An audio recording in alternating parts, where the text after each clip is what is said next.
Krishna Kirtana Vanana Tana Pano Vimamritam Manidhi Veera Veera Jana Priyau Priyakarau Nimasaram Pujitau Sri Chaitanya Kripaharam Bhupi Bhupa Bhavahantarakam Vande Rupa Sanatana Raghujagam Jiva Gopalakam Krishna Kirtana Vanana Tana Param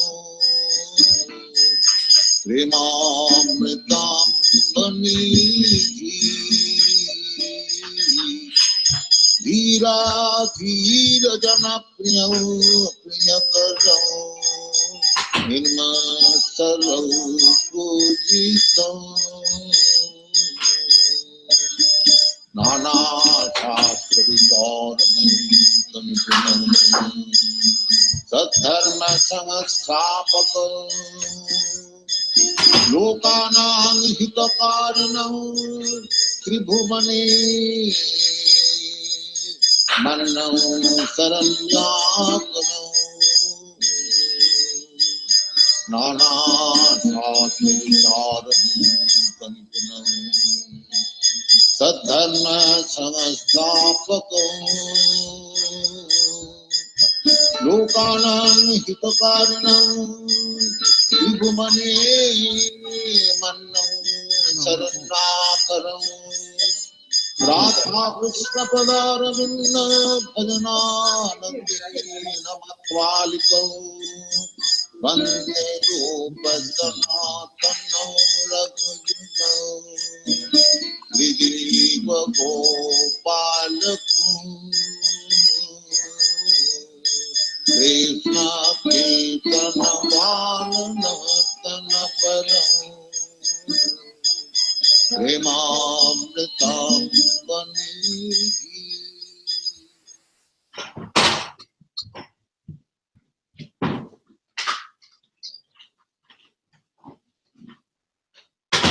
Ohayou gozaimasu.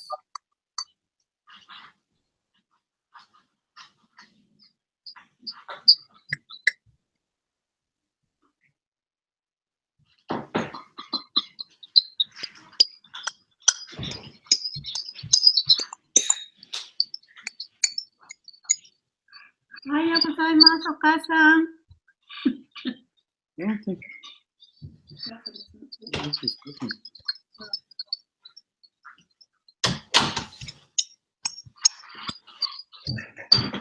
おはようございます。 Ohayou gozaimasu. すいません。Please accept my humble over to Srila Prabhupada. 忙しいそうだ。すいません。はい。ごめんなさい。今日は、解説が1行しかないんですけど、たくさん、パワーポイント。はいはい。そう、節だけですね。章まで、よろしいですか？終わりまで。いや、大丈夫。はい、お願いします。じゃあ、ラダ、歌いますか？歌います。歌ってください。はい。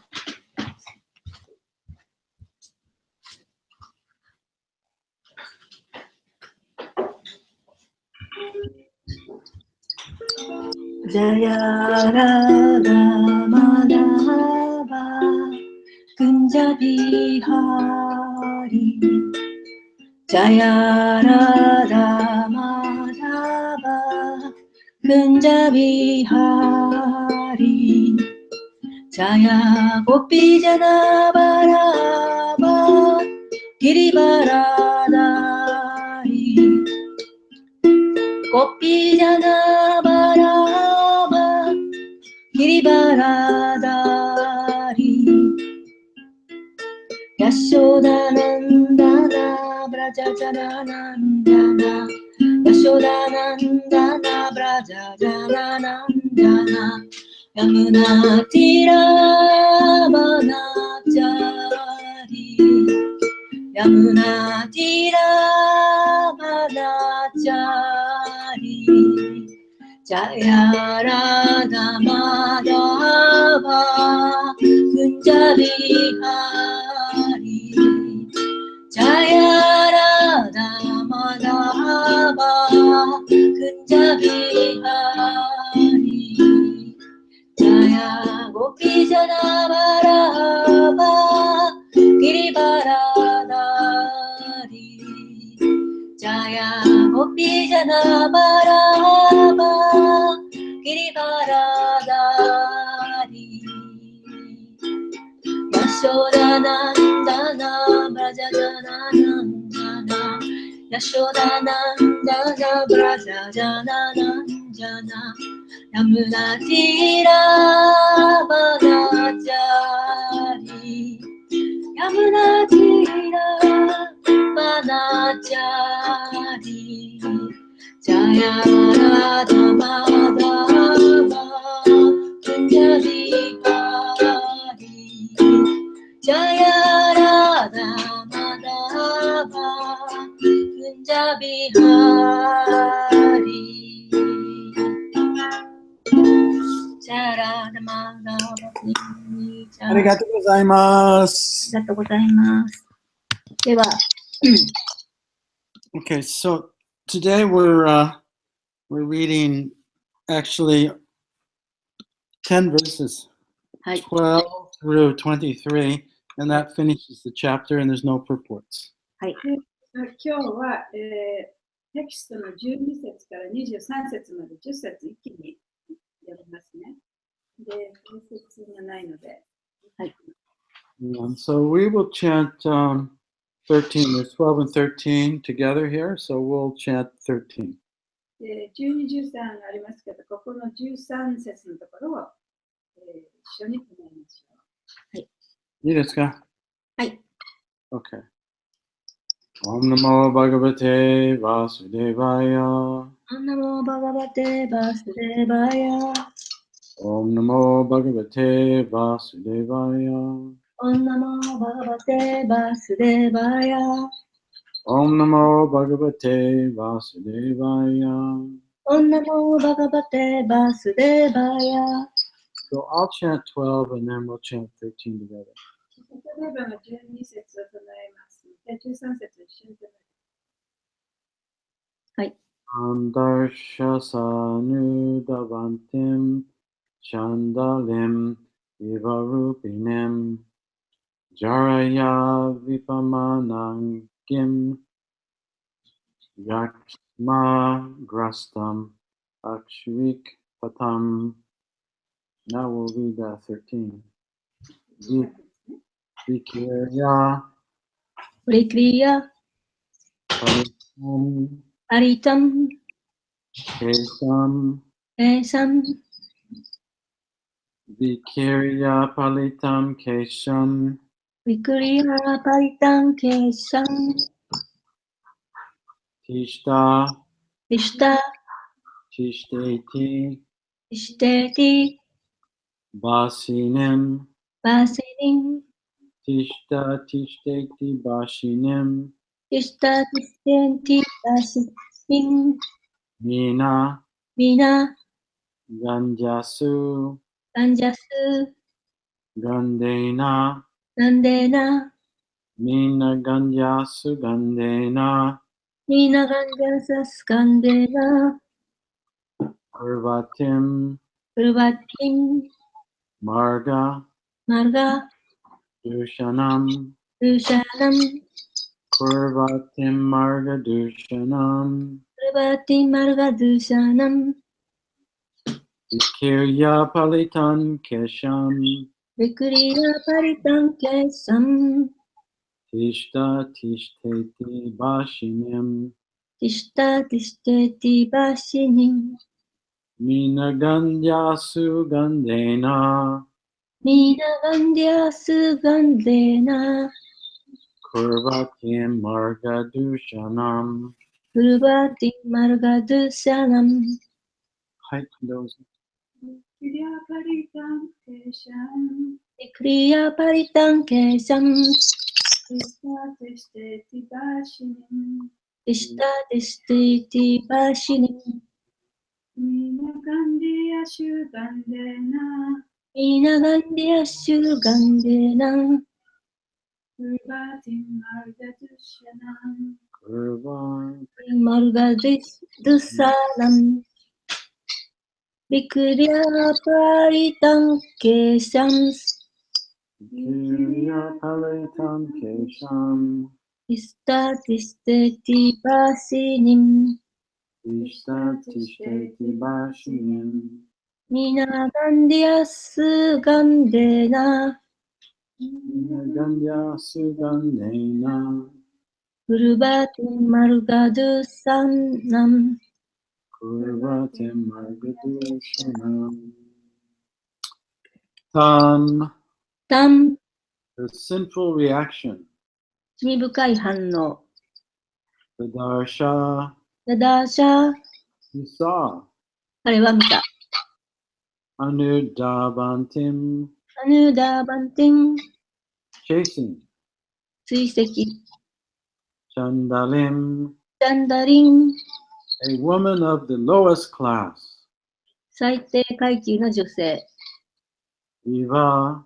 イーバー、 Like. 何々のように。 Rupinim. ルーピーリン、 Taking a form. フォームを取る。 Jaraya. テラヤ、 Because of old age. 老いのために。 Vipamana Angim. ビパナマーナンアンディン、 Whose bodily limbs were trembling.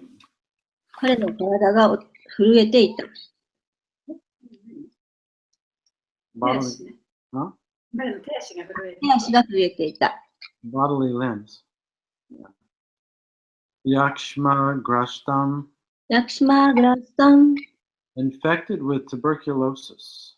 結核に感染している。 Ashrikpatam. アシュクパタン、 Whose clothes were covered with blood. その衣服は血で覆われていた。 Ikirya. ビクリア、 Scattering. 産卵、 Palitan. タリタン、 Grade. 灰色の、 Keshan. ケーシャン、 Hair. 髪、 Tishta Tishta. チシタチシタ、 Wait, wait. 待って待って、 Et. ET、 Thus. これだ。 Bashinim. バーシミン、 Calling. 呼び出す。 Mina Gandhi. ミーナガンディ、 The smell of fish. 魚の香り。 Asu. アス、 His breath. その呼吸。 Gandena. ランデーナ、 By the odor. 匂いによって。 Kurvantim. プルンバンティン、 Bringing about. 持ち寄る。 Marga Dushanam. マルガドゥシャーナン、 The pollution of the whole street. 通り全体の汚染。 Translation. And with a very short comment. Indra saw personified sinful reaction chasing him, appearing like a Chandala woman, a woman of the lowest class. She seemed very old, and all the limbs of her body trembled because she was afflicted with tuberculosis. Her body and garments were covered with blood, breathing an unbearable fishy odor that polluted the entire street. She called to Indra, "Wait, wait!" 12節から13節、インドラは自分を折檻する罪の反作用の化身を見ました。その化身は最下位の身分のチャンダーラの女性のように見えました。非常に年を取っていて、体全体の手足が震えていました。結核を患っていて、体も衣服も血に染まっていました。通り全体を不浄にする魚のような耐えられない匂いの呼吸をして、インドラを呼びました。待って待って And then there's a short comment here. When a person is afflicted with tuberculosis, he often vomits blood, which makes his garments bloody. 解説。結核に侵された人はしばしば血を吐き、衣服が血で染まる。So, in this, I'm just going to make a quick comment and we'll continue reading. ちょっと短い注釈をします。そして、その後すぐ読みますね。So, Indra, he's feeling very guilty because he killed Vitrasura. インドラはね、そのビトラスラを殺したということを非常に悪かったことをしたなというふうに思ってるんですね。後悔してるんですね。Because he killed a Brahmin. というのはブラマンを殺してしまったから。So, one of the most horrible sins one can commit is to kill a Brahmin.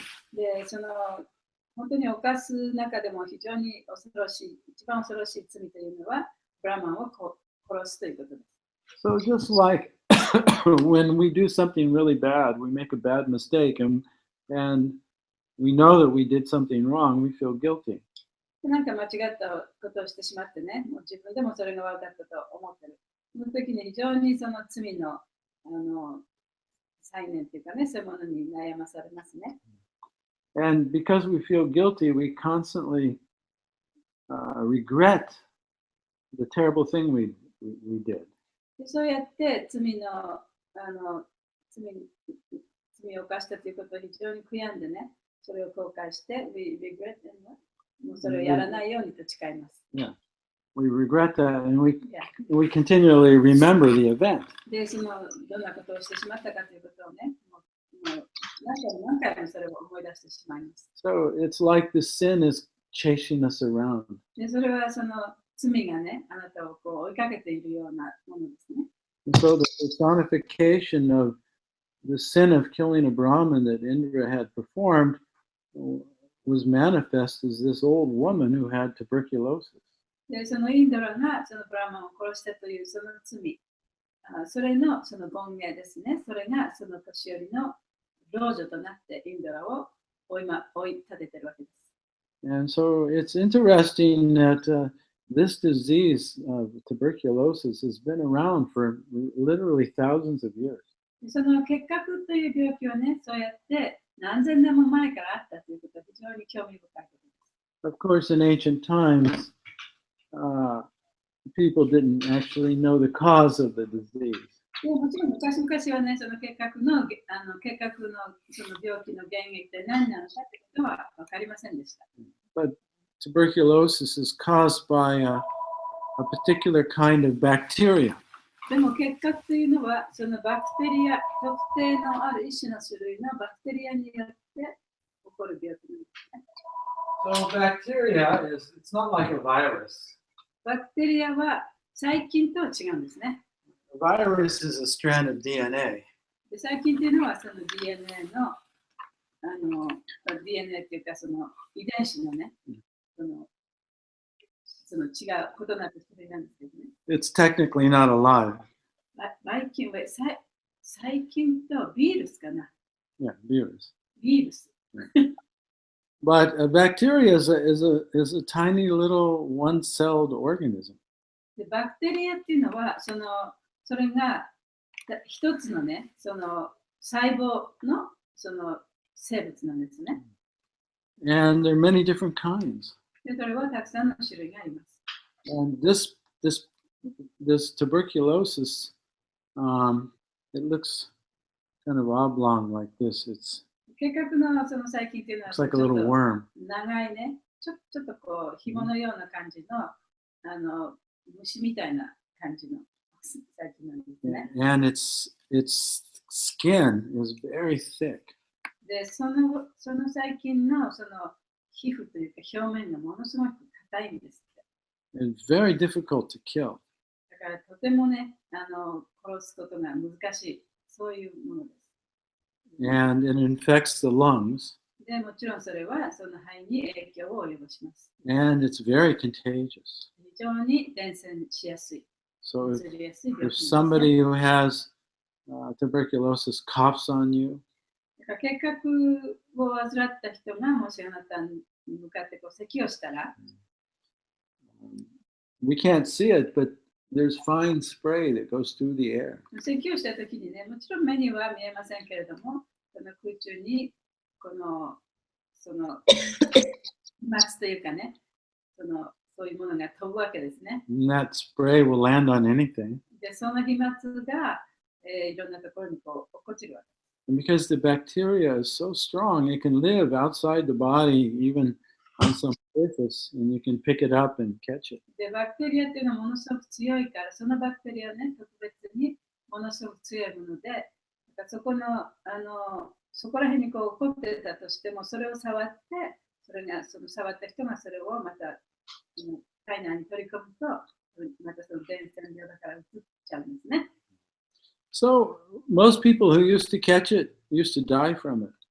で、昔はその結核になった人は大体死んでしまいました。Sometimes millions of people would die. 何百万人もの人がね、死ぬような時もありました。So, but it takes a long time. It kills you very slowly. でもそれは死ぬまでにはもうずっと長い時間かかって、ゆっくりと死んでいくんですね。And it likes to eat the tissues of your lungs. 肺の中のその粘膜を食べ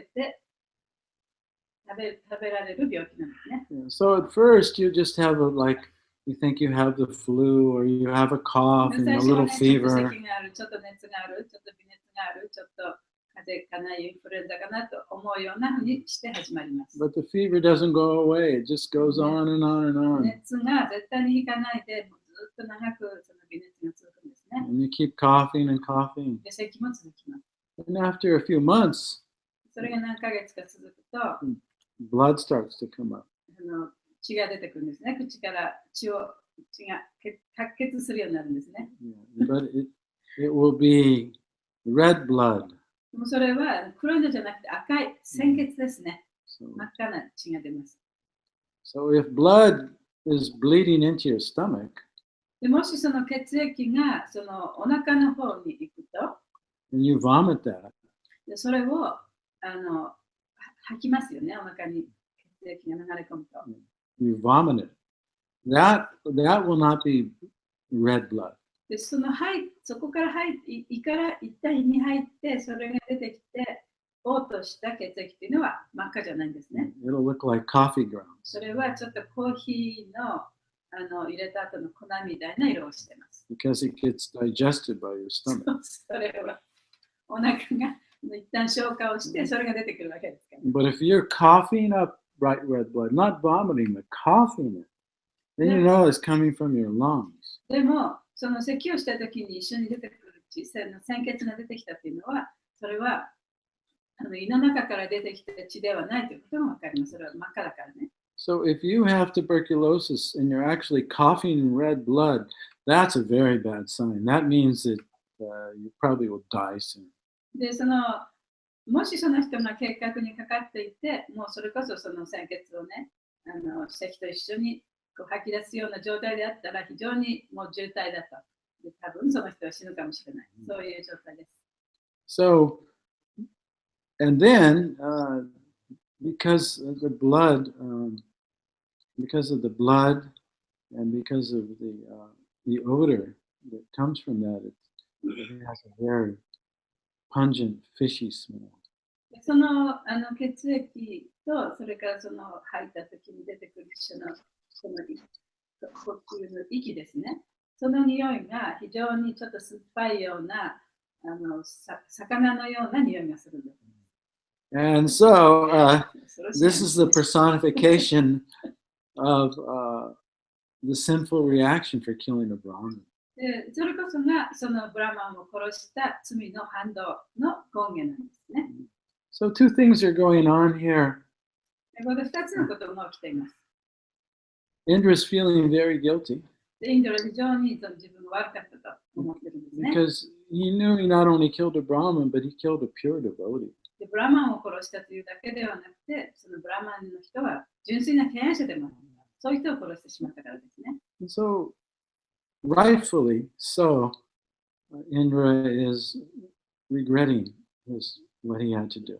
だからインドラがその自分が犯してしまったことに対して非常に後悔しているというのはもう正しいことなんですね。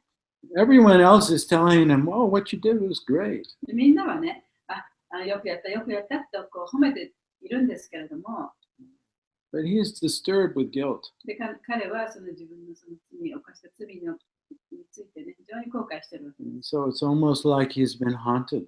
で、彼はそうやって、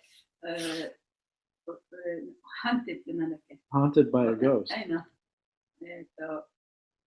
その幽霊なんかがね、こう出てきて脅かすやつ、なんて言いましたっけ、日本語で。なんだっけ、ほら。肝試し肝試しじゃなくて、お化け屋敷お化け屋敷でお化けにこう取りつかれるようなの、なんて言ったっけ。まあ、そうやってそういう罪の意識にね、もう取りつかれてたわけですね。So this is the scene now. で、そういう今状況なんですね。So we'll read the verses till we finish the chapter, and then I'll say something at the end. はい、じゃあ、このチャプター、この章が終わるまでずっとじゃあこれから読み続けます。そして、サティアデバの話が続きますね。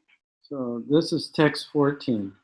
14章からお願いします。Navogato disha sarva sahasraksho vishrampate udichitim dasham turnam bhavishto nipa manasam. O king, Indra first fled to the sky, but there also he saw the woman, the personified sin, chasing him. This witch followed him wherever he went. At last, he very quickly went to the northeast and entered the Manasa Sarova Lake. 第14節、王様、インドラはまず空へ逃げました。しかし、ここでも罪の化身の女性を見て、インドラと衝突しました。この魔女はインドラがどこへ行こうともついて回りました。ついにインドラは北東へ素早く動いて、マーナサ・サロバラ湖へ入りました。Text 15. Sa'avasat pushkaranalatuntam alabda bogoyad vihangaduta varshani sahasram alakshitonta sanchintayan brahma vadhad vimoksham. Always thinking of how he could be relieved from the sinful reaction for killing a Brahmin, King Indra, invisible to everyone, lived in the lake for 1,000 years in the subtle fibers of the stem of a lotus. The fire god used to bring him his share of all yagyas, but because of the fire god was afraid to enter the water, Indra was practically starving. 第15節、ブラフマナを殺したことの罪の反作用からどうすれば解放されるかをいつも考えて、インドラ王は誰にも姿が見られないようになり、ハスの茎の微細な繊維の中で1000年間湖の中で過ごしました。火の神はすべてのヤギャの残りをインドラのところへ持ってきましたが、火の神は水の中に入るのを恐れていたので、インドラは実際には飢えていました。Text 16.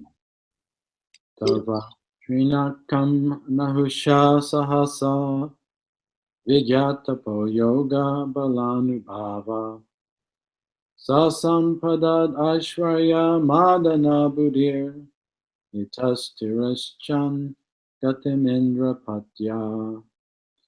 As long as King Indra lived in the water, wrapped in the stem of the lotus, Nahusha was equipped with the ability to rule the heavenly kingdom due to his knowledge, austerity, and mystic power. Nahusha, however, blinded and maddened by power and opulence, made undesirable proposals to Indra's wife with a desire to enjoy her. Thus, Nahusha was cursed by a Brahmin and later became a snake. 第16節、インドラ王がハスの茎に包まれて水の中で生きている限り、ナフシャには天国の王国を治める能力が授かりました。しかしながらナフシャはその力と芳醇に目はくらみ、気が狂ってインドラの妻を楽しみたいという情欲を持ち、よからぬ思いを彼女に申し出ました。こうしてナフシャはブラフマナに呪われ、後に蛇になりました。So Indra, he couldn't manage the kingdom, so somebody else replaced him. This is Nahusha. インドラがその天国の惑星を治められなかったので、誰か他の人が治めなきゃいけなかったわけですね。それがナフシャっていう人が治めた。So in one sense, he was qualified to rule the kingdom because he was very knowledgeable, he was austere, and he had mystic powers. で彼には知識もあったし、神秘的な力もあった。そして、He had austerity and mystic power. で、その苦行もちゃんとしていたと。だからそういう力があった人だから、その天国を治める資格もあったわけですね。But, he was tempted by Maya. しかし、彼はマーヤによって誘惑されてしまった。Because as soon as we attain some power, a lot of persons, unless they're very, very advanced, they become corrupted by that power. でそういう一旦力が与えられるとね、その人がちゃんと精神的に確立していない限り、マーヤによって惑わされるようになってしまうんですね。So, to have power over others is the most intoxicating kind of power. 他の人をね、支配するような力があるということは非常にね、酔いしれてしまうような力があるということですね。So we see many leaders who appeared to be nice people until they became leaders, and then they became corrupt. さまざまなリーダーがいますけれども、本当にその人がリーダーになるまではね、いい人みたいだったけれども、一旦リーダーになって力を与えられると、状況が変わってね、堕落してしまう。And then this Nahusha, he not only became mad with power, he became lusty for Indra's wife. で、ナフシャっていうのは力があったんですけれども、力があったがゆえに、インドラの奥さんにもね、情欲を持って、よからぬ思いを馳せたわけですね。But we see that, at this time, when you have the Kshatriya system with the powerful Brahmins, the Kshatriyas aren't independent, and the Brahmins anytime can remove the king. で、しかし社会の秩序というのがちゃんと守られていてね、クシャトリアとブラマンとか、そういう人たちがちゃんとちゃんとした仕事をしていればね、ブラマンが王様を王座から退かせることもできる。そういう社会でした。Yeah, so a Brahmin saw that Nahusha was misusing his power and breaking the law by going after Indra's wife, so he cursed him and he lost his power and he became a snake. で、ブラマンがね、ナフシャが自分の与えられた力に酔いしれてしまって、その力を使ってインドラの奥さんをね、たぶらかそうとしたと。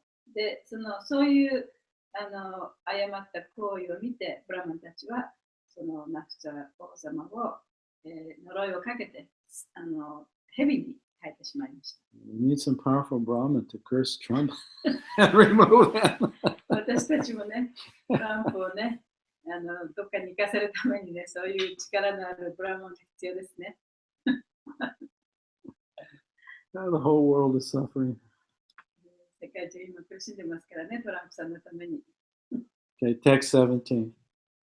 17章。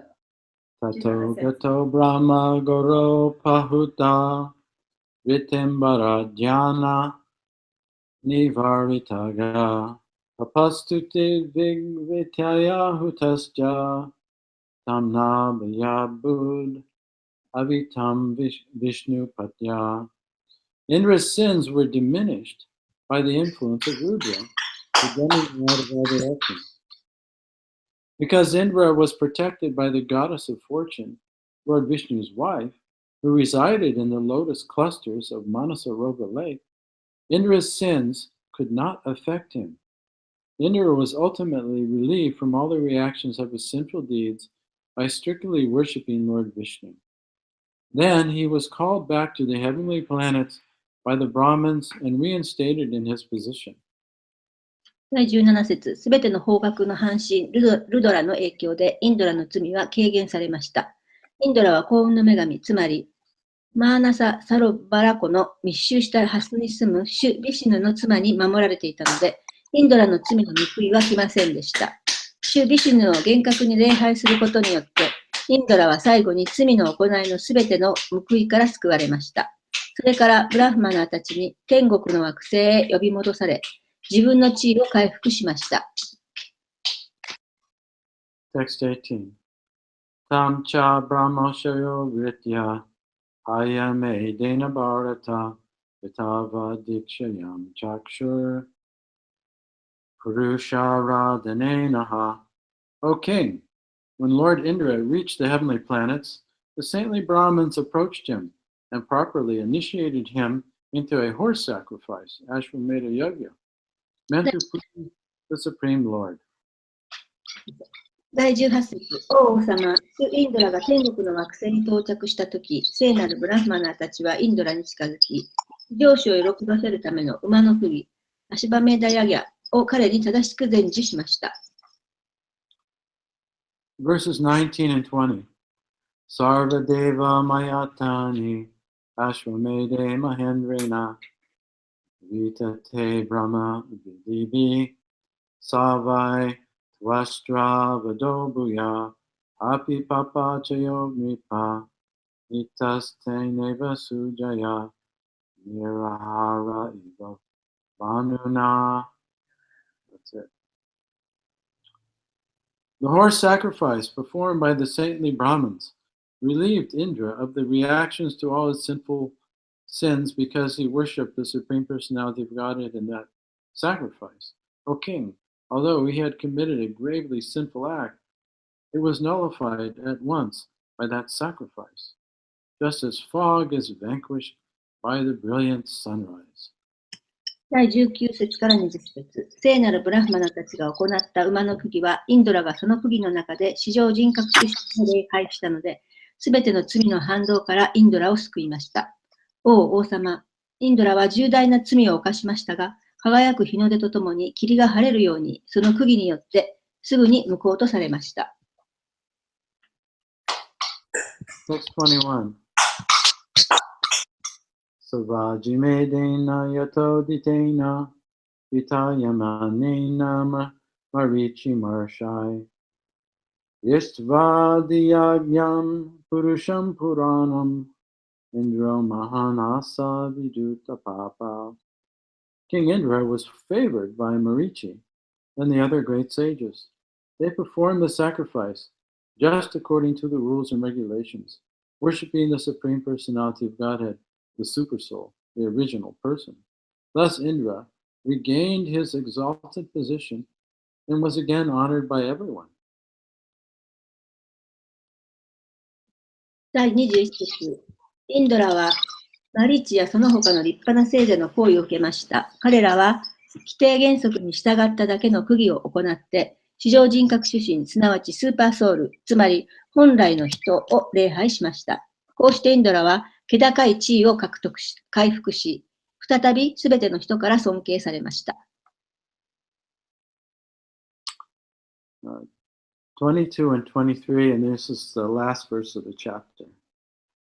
22節、23節ですけれども、これはこの章の最後の節ですね。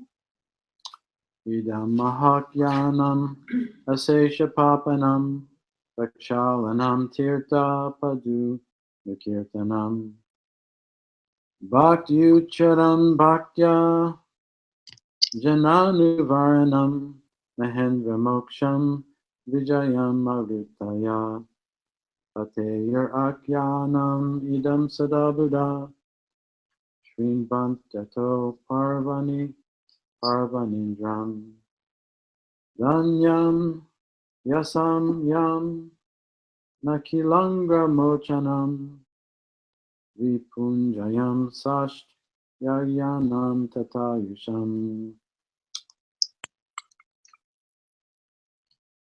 In this very great narrative, there is glorification of the Supreme Personality of Godhead Narayan. There are statements about the exaltedness of devotional service. There are descriptions of devotees like Indra and Vikrasura. And there are statements about King Indra's release from sinful life and about his victory in fighting the demons. By understanding this incident, one is relieved of all sinful reactions. Therefore, the learned are always advised to read this narration. If one does so, one will become expert in the activities of the senses. His opulence will increase, and his reputation will become widespread. One will also be relieved of all sinful reactions. He will conquer all his enemies, and the duration of his life will increase. Because this narration is auspicious, in all respects, learned scholars regularly hear and repeat it on every festival day. Thus ends the Bhaktivedanta purport to the 6th canto, 13th chapter of Srimad Bhagavatam entitled King Indra Afflicted by Sinful Reaction. 第22節から23節。この素晴らしい話の中に、至上人格主神ナーラヤナの賛美があります。献身奉仕の気高い話もあります。インドラやブリトラースラのような献身者の話もあります。インドラ王の罪の生活からの救いと悪魔との戦いの勝利の話があります。この出来事を理解することによって、すべての罪の反作用から解放されます。ですから、学問のある人は常にこの話を読むように推薦します。そうすれば感覚の活動の専門家となり、芳醇は増加し、評判は広く行き渡ります。すべての罪の反動からも救われ、すべての敵を征服し、寿命が延びます。この話はあらゆる点で吉兆ですから、優れた学者たちは、お祭りがある日はいつでも聞いて繰り返します。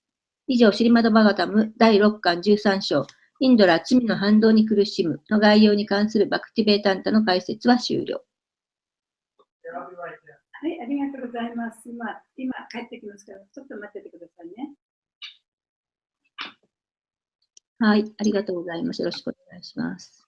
Let's make some quick comments. ちょっと短い注釈をつけますね。Let's just summarize what we learned. で、今学んだことをちょっと要約します。So this story is told to Prikit Maharaj で、この話は by Satyadeva Goswami. サテデヴゴスワミがしたお話です。And so oftentimes in the different stories written in the Bhagavatam, or even in different chapters of Bhagavad Gita, there's some benediction given for hearing and chanting and remembering these stories. バガタムのお話の中や、あるいはそのバガバドギータのその中で言われていることでも、その中でこのお話を聞く、この話を聞くことによって、どんなような、ね、恩恵を得られるかという、そういう部分がよくあります。Yeah, and it will help us overcome some particular anartha in some cases. で、その場合によってはね、どのようなアナクタがこうそれをなくすことができるかというような恩恵ですね。So we get there are different benedictions mentioned in here for hearing and chanting this chapter that describes how Indra became freed from his sinful reaction of killing Vitrasura. で、この章のところは、インドラがそのビチュアスラを殺したというその罪、そういった罪を犯してしまったんですけれども、その罪がどうやって消されたか、どういう恩恵をもらってその罪がなくなったかということについて書かれています。Of course, we're always eager to get all the help we can get.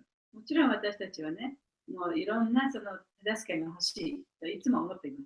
So first of all, Satyadeva Goswami points out that it's always auspicious to hear the name, and form, and pastimes of the personality of God. サティデヴゴスワミはもちろんその最高人格出身の姿、その活動、そういったものをね、その話ということ、そういうことを聞くのは非常に素晴らしいことだというふうに言っています。And also to hear about the activities of pure devotees. そしてまた純粋な賢者の活動の話を聞くことも素晴らしい。So in this narration, there's the Lord's name is there in the form of Narayan, and then the famous activities of great devotees like Indra and Vitrasura. でこのお話の中では、ナラヤンというその種の名前が入っていますね。そしてインドラとかビッチュアスラというその純粋な権威者のお話も入っています。And then there are very useful instructions for us about how to overcome our sinful reactions. そしてその自分の罪の反動というのをどういうふうに乗り越えるかという、そういう教えも入っています。And it says here, if you can just understand this incident, で、この出来事をね、理解することができれば、just in that understanding, you'll be relieved of sinful reactions. でそれを理解することによって、その自分の罪の反動というのが消されていくというふうに言われています。Not some, but all. それはちょっとだけではない。全部のね、罪の反動が消されるというふうに言ってるんですね。Therefore, Sukadeva Goswami says that those who understand the power of hearing the pastimes of the Lord and his devotees, they constantly hear about them. ですからこそ、その、If one knows the power, the results, だからそのこういう話を聞くということに対するその結果がね、どういうものかということが分かるという、分かっている人っていうのは、こういう話をね、いつもずっと聞いていますということをスガデブゴスワミは言っています。these are the general benedictions that are there. で、これらはその、一般的な恩恵なんですね。Of course, they're great benedictions. でもちろんそれは素晴らしいご利益ですけれども、But there are also usually some specific type of benediction. 特定のタイプのそのご利益というのもあるんですね。So particularly by hearing this narration of King Indra becoming freed of his sinful reactions for killing Viprasura, it says one will become expert in all of his in all the activities of the senses. で特にこのインドラがビトラスラを殺して、それによるその影響というもの、それからそういう犯した罪の反動というものがなくなったその活動についてのこのお話ですけれども、それを聞くことによってなくなる特定のそのご利益というか恩恵というのは、なんだっけ? It says the activities of the senses, but basically it means we become good at what we do. ここではその感覚の活動をするということに長けるというふうに書かれていますけれども、それは結局自分がそのいろんなことをうまくできるようになるということなんですね。And it also says that your material opulence will increase. そして物質的なさまざまな富というものもだんだん増大してくる。And your reputation will be widespread, or you'll become famous. あなたもその有名になって、あなたの名声がそこら中に広まる。Of course, for devotees, we may not want these benedictions. もちろん、経営者としてはね、そういうような恩恵は欲しくないかもしれない。Because one of the anarthas that arise as we practice devotional service is that we get different opulences. で、その敬愛奉仕をするにあたってね、私たちが手に入れるその恩恵の一つとして、そういうさまざまな富を手に入れることができるということですね。And instead of becoming freed of our false ego, the false ego increases. で、偽の自我がなくなる代わりに偽の自我がもっと大きなものになってしまう。Just like what happened to Nahusha. ナフシャもそうでしたね。He was doing okay until he assumed Indra's position as king of heaven. で、ナフシャもそのちゃんと力があって、苦行もやって、知識もあって、そういう素晴らしい人だった。でも、インドラの地位を取ったがために、それに侵されてしまったんですね、その力に。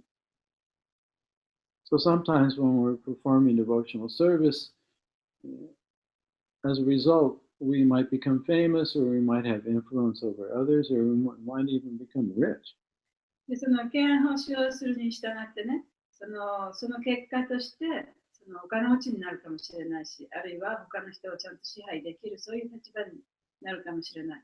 あるいは、その人にね、知られるような有名な人になるかもしれない。そういうことが起こりうりますよね。And then we might become attached to being famous and worshipped by others and having such influence. で、そうすると、そういうふうにお金をたくさん持ったり、他の人から褒めたたえられたり、他の人に影響力になったりする、そういうことにね、執着するようになるかもしれない。Then we have to take birth again. そしたらまたね、この世界に生まれてこなきゃいけなくなりますね。And then another specific benediction for hearing this narration で、この話を聞くにあたって、もう一つその特定な恩恵というのがあります。that one becomes relieved of all sinful reactions. それはすべてのその罪の活動の反動というものから自由になるという。And you'll conquer your enemies. そして敵を打ち負かすことができる。And the duration of your life will increase. あなたの寿命も長くなる。So again, this could be a positive thing for devotees or not so で positive. もちろんこれもね、やっぱりその被験者にとってはいいかもしれないし、悪いことかもしれない。And then Sukadeva Goswami, he particularly mentions, he says that this is a good story to repeat and to hear about on festival days. で、ここです。スーカデブ・ゴスワミは、このお話はそのフェスティバル、お祭りの日にね、聞いて話すのがとてもいいというふうに言っています。Yeah, so especially on the appearance days of the Lord, で特にその主の降誕祭とかね、or like on Ekadasi day, エカルスティの日とか、any devotional service that we perform is magnified. でそういう時に私たちがその行う献奉仕というのは何倍にもなる、そういう日なんですね。And Bhaktivinoda Thakur says that when we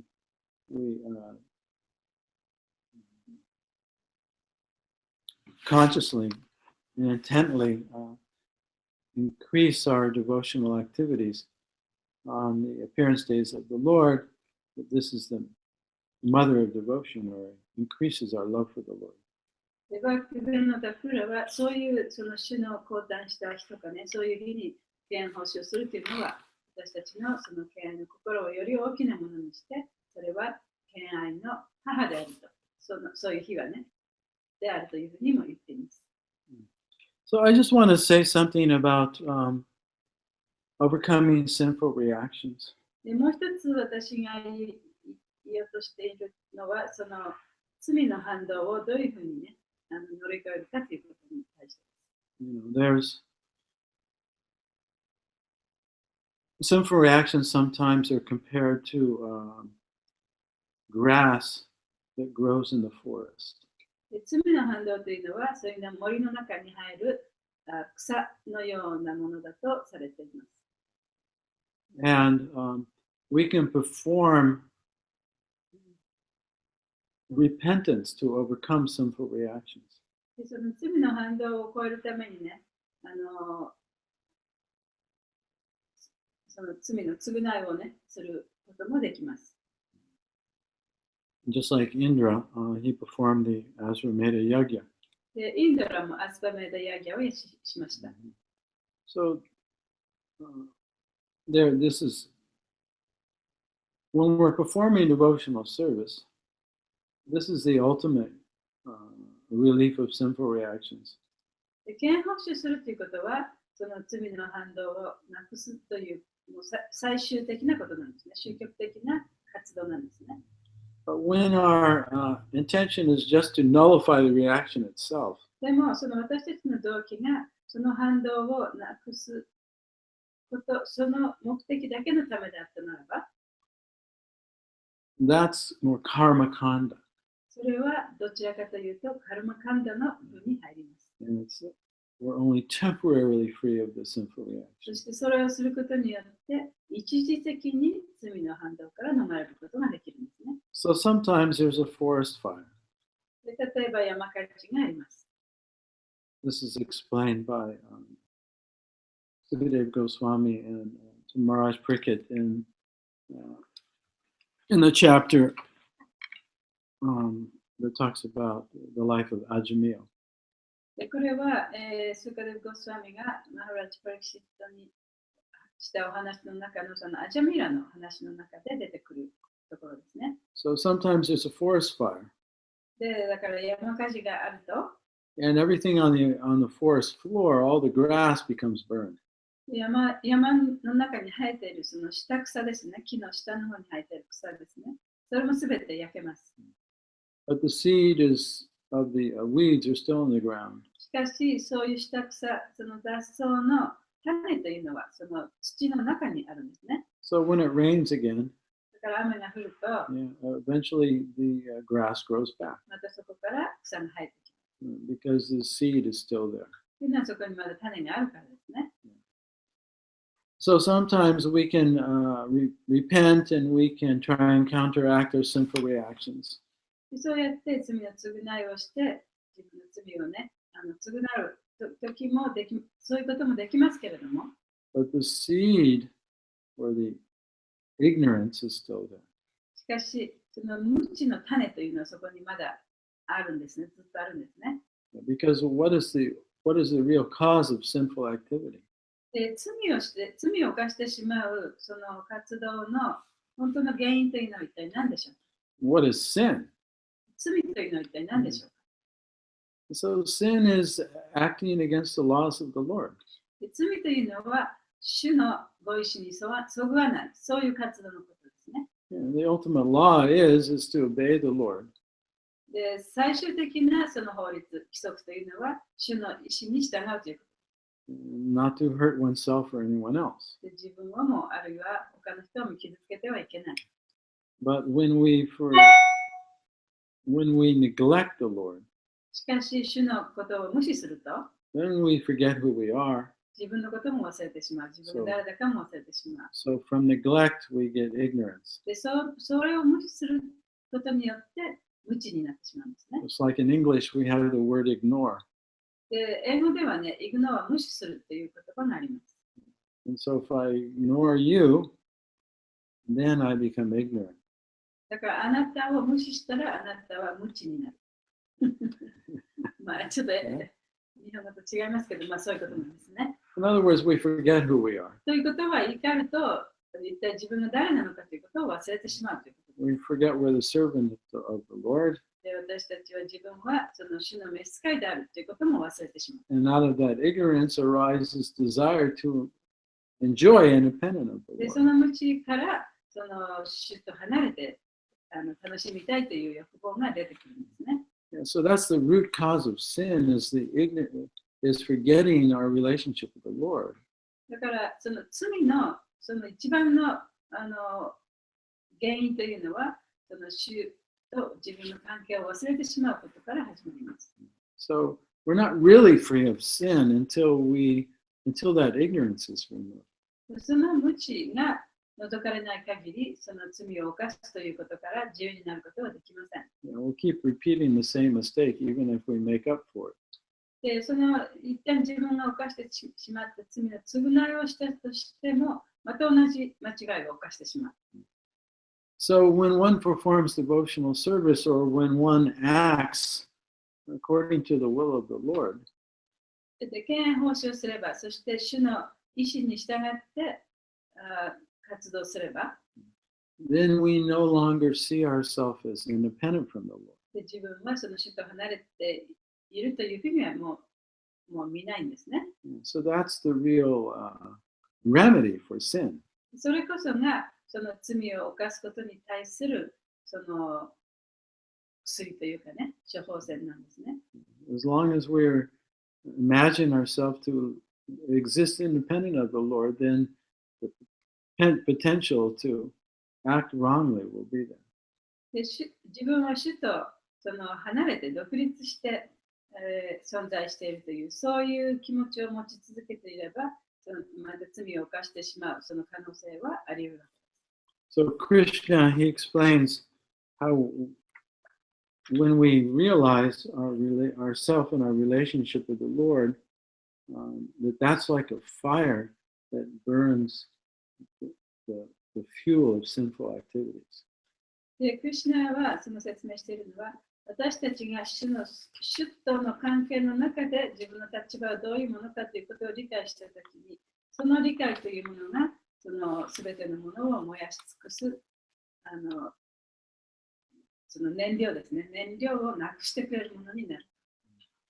So Indra, he was he was performing the Asvamedha Yajna with the intention of pleasing the Lord.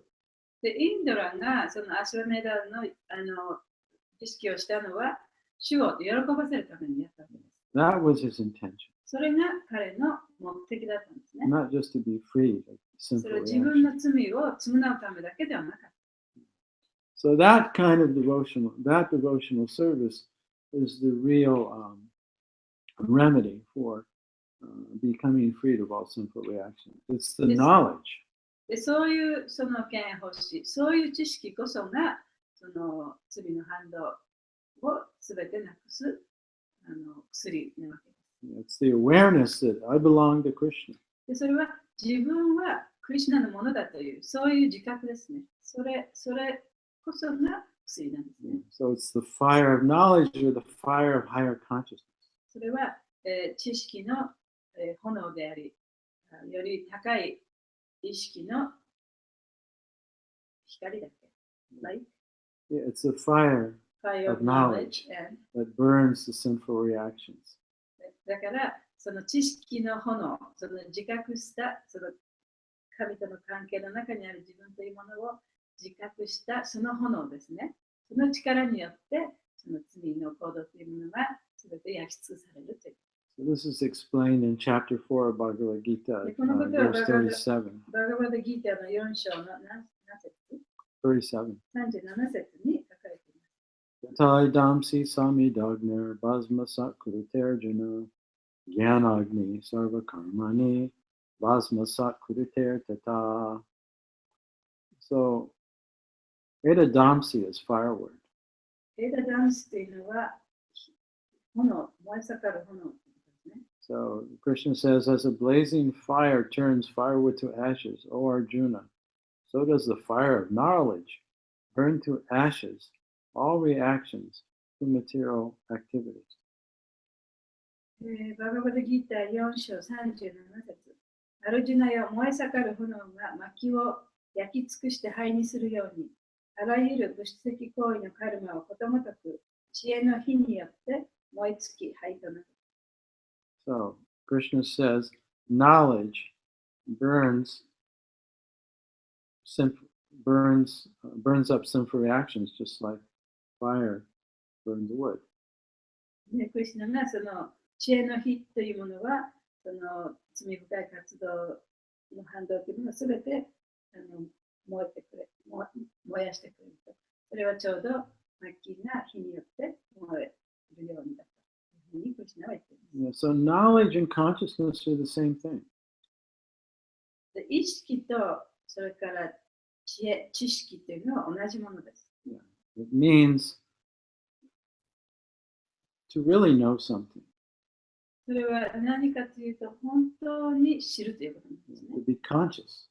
本当にそれを意識するということなんですね。 So we can theoretically know that we're part of Krishna. でもちろん理論的にね、その頭の中だけで私はクリシュナの自分だということは知ってるかもしれない。 But that's not real で knowledge. もそれが本当の知識とは言えません。 That's just theory. それは理論としか言えない。 But knowledge means to consciously experience it. で、知識というのは意識してそれを体験するということなんですね。We have the word realization in English.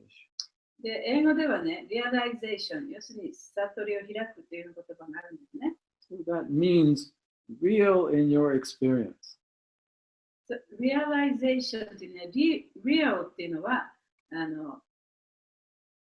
本当のとかね、そういうことですね。In your experience. It's real in your experience. で、あなたが体験し、本当のことを体験するということなんです。 Yeah, it's real for you. だから、あなたにとってその真実、本当のことだ。 So that's the question. Is it real for そ you? れはあなたにとって本当のことですかっていうのが質問ですよね。 So the そういう knowledge, 問いかけがなきゃいけない。 the knowledge that burns up sinful reactions is the awareness or the knowingness that I'm part of Krishna.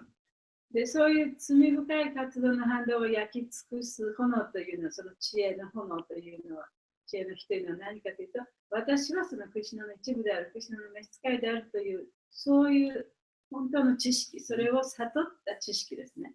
It's knowing I belong to で、Krishna. 私は本当にクリシュナのものだというふうに知っている、その知るということね。It's knowing I'm not independent で、 of 私は Krishna. クリシュナから離れて存在していないということを知るという、それを分かるということ。So when one knows that, one doesn't do Yes, anything against God's それを本 laws. 当に知っていれば、その神の意志に反したことはしないですよね。One has no need それ必要もない。because one already feels, because one knows oneself.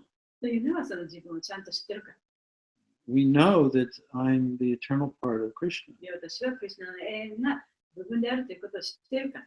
So the life that Krishna is giving me now is enough. クリシュナが私に今くれたこの命でも十分だというふうに感じることもできるわけですね。So people perform sinful activities out of ignorance of who they really are. で、人々が罪深い活動を犯してしまうというのは、その自分が一体誰なのかということがわからないから。When we don't know who we are, we don't feel complete. で、自分が誰かとわからないと、自分を完全なものとして見ることもできない。Just like Nahusa, ナフサですね。the person who replaced Indra. ナフサっていうのは、そのインドの代わりに王様になった人ですね。A person who knows who they are feels complete within で、 themselves. 自分が一体本当に誰かということを知ってると、もう自分、それだけでも十分に満足してしまう、することができるわけです。But a person who doesn't know who they are, でも自分が誰かということがわからなければ、they feel incomplete. 自分が不完全だと思ってしまう。 And that feeling of incompleteness burns like fire. で、その不完全さというのは、自分は不完全で何か足りないという、それがね、火のように燃え盛るわけですね。And it doesn't matter how famous one becomes で、それはどんなに有名になってもそれは全然関係ない。 or how much control one has over で、 others. 他の人をどんなに支配できるようになってもそれは関係ない。 It's never enough.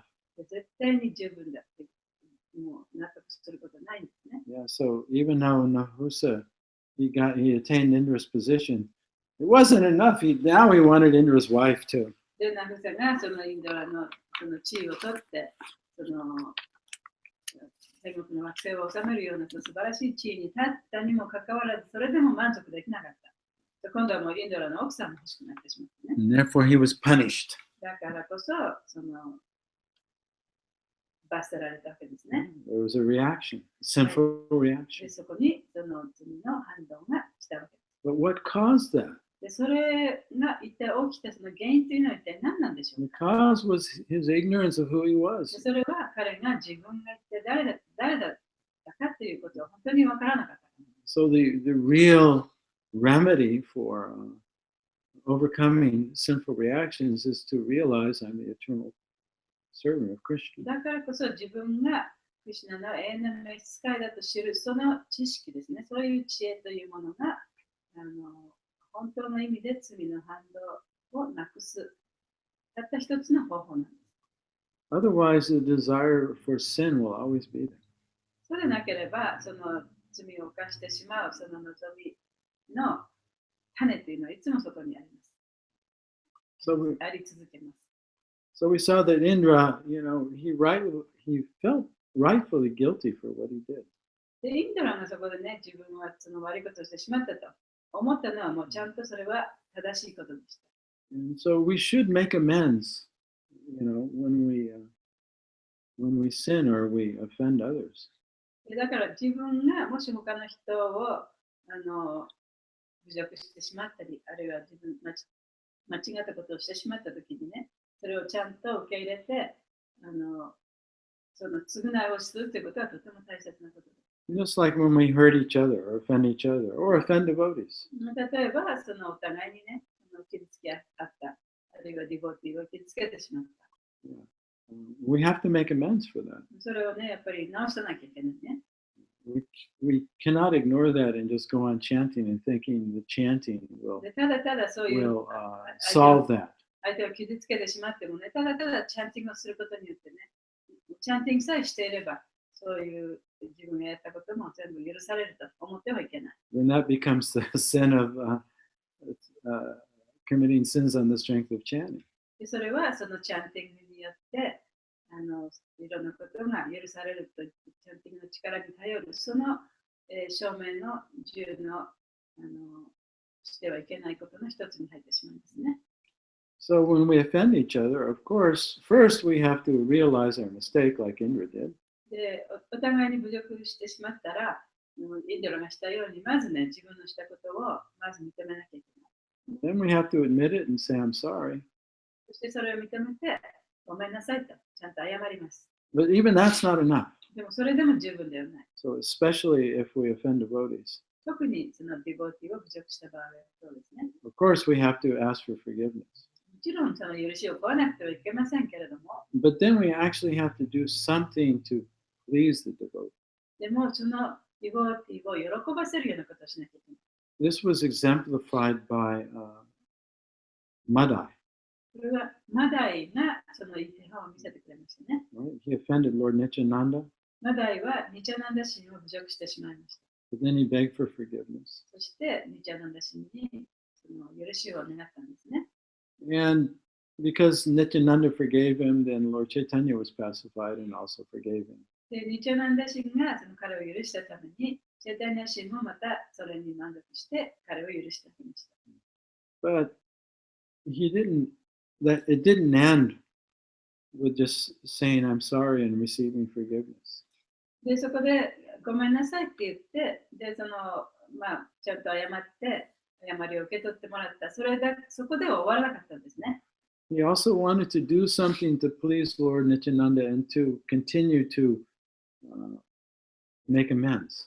で、彼はそのニチャナンダ神にちゃんとその許してもらうように謝って、そしてそれをずっと続けていくためにね、もっとその償いをしたかったわけですね。So he made a bathing god at the Ganges. ですから彼はそのガンジス川のほとりに、その沐浴の場所を作りました。And he made a place for the devotees to come bathe. で、ディボティたちがそこに行って沐浴をすることができるようになりました。And after people would come out from in their bath in the Ganges, he paid his respectful 一人 obeisances 一 to 人の them. ね、権者がそこで沐浴をした後に、出てきた後にね、彼はそこに行って、その一人一人の権者に尊敬の礼を捧げました。In this way, he worked hard to serve the devotees. で、そうやって権者にすごく使えたわけですね。So you not only want to do something to negate the sinful reaction, but you want to do something positive to make up for it. だからそうやってその罪の活動に対して何かを償いをするばかりではなく、それをもっとね、その人を喜ばすために何かもうポジティブなことを、肯定的なこともしなきゃいけないという。Okay, so we'll begin the next chapter, chapter 次 14. の週からは14章ですね。So, 今日はありがとうございました。ありがとうございます。 We're going to have to go to work. 今日はいつも4時半かしらですから。 All glories to the assembled devotees and to Srimad Bhagavatam and to Srila Prabhupada. ありがとうございます。 Hare Krishna. Jane, bye bye. 聞こえるのかな？ ありがとうございました。Thank you very much. Satyadeva Prabhu, 皆さん。Oh, Hare Bol Madhu. Hare Krishna.